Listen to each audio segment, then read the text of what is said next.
I'll guide you through the process of naming or renaming pages within a Canva document.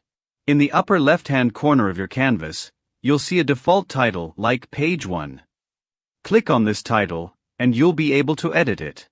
Once you type in the new name, it will automatically save.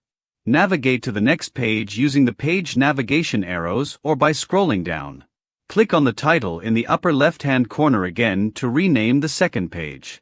Scroll down to the bottom and click on the grid view icon. This will display all your pages in a grid layout. Below each page thumbnail, you'll see the page titles. You can click directly on the title here to rename it easily.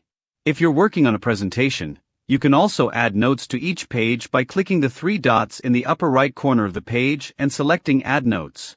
These notes will be visible in Presenter View.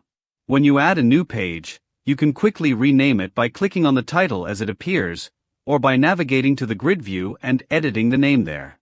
You can show all pages in a list by clicking the arrow in the bottom panel.